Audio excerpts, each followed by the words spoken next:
every year I do like a little Met Gala recap. And I've been doing this for like damn near a decade, it feels like. Not that long, but a long time. Yeah. And I gently go through on Instagram and talk about my favorite looks and like reference the history behind certain looks and just, I lean in. I'm like a fashionophile. I love fashion history. I love the Met Gala because it's a celebration of art in the way that I know how to express myself as an artist, through clothing and through storytelling with garments. It's so fascinating to me. So this year, they announced the theme in October. Yeah. And at first, admittedly, I was like, I don't like that. Why? Only because I get sensitive with fashion in particular capitalizing on Black creativity. And so at first glance, I'm like, like, what's the motive behind putting Black people center stage this year?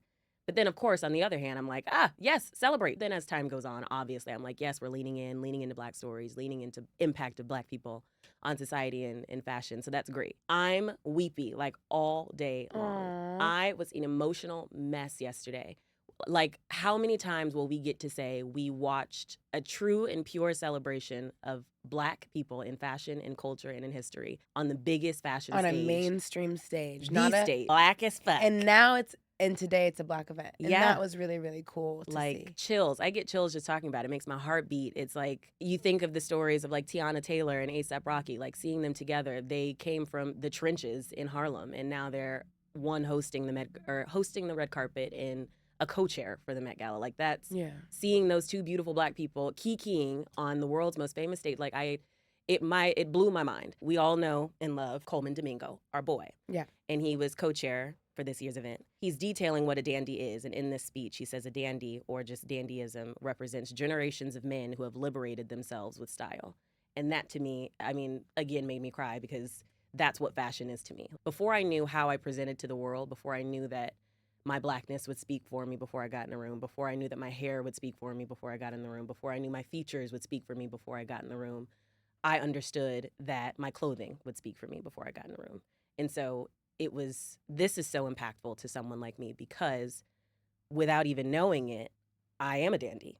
Like, I'm the definition of a dandy. I've used fashion, I've used style, I've used uniqueness in that space to carve out a path for me in society.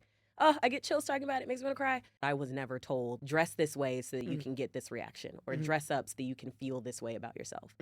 It's very cool to know the ancestors are speaking to me intrinsically. Like, that just came to me because that we've been doing that for so long. I see myself in the exhibit. I see myself in the dandy from 1838. I see myself in A$AP Rocky in 2010. Like, we have been doing this for so long. And it's like, it's mind-blowing to me. Like, I don't know if we'll ever get this kind of celebration again in this way. If they're smart, they would do it again. Because, did you hear, the Met raised the most money that they've ever raised pre-event ever. I saw that.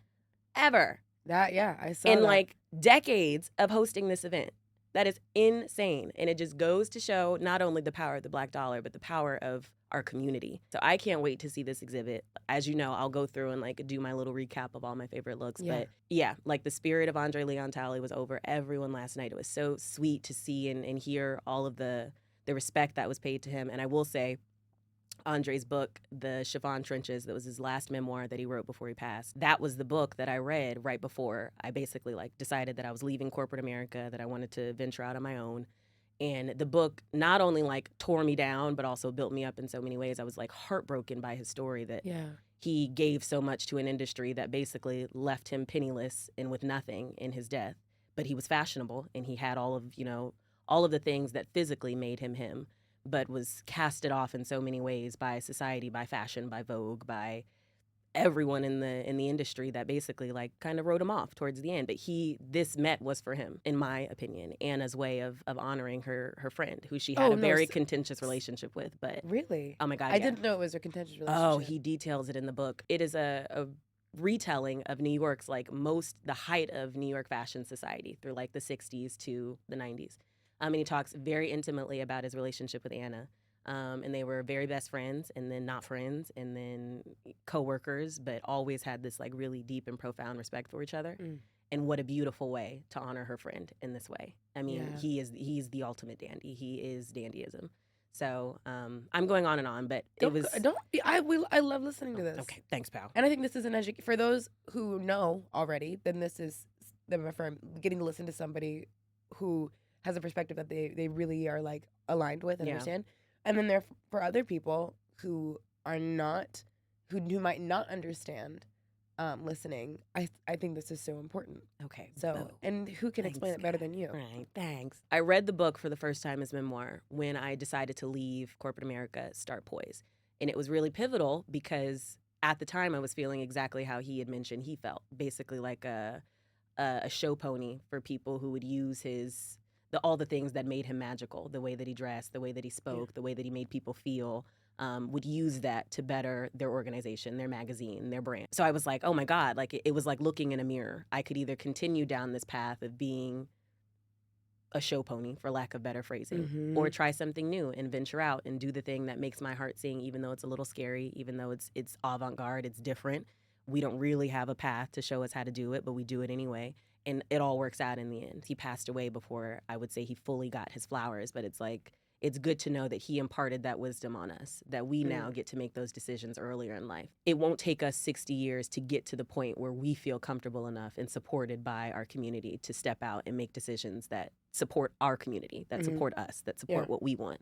I could go on and on. This meant so much to me. Like I get emotional. I literally get emotional just talking about it. It's amazing. It is amazing. I love a Black person through and through. Yeah. Thank you for coming to my TED Talk.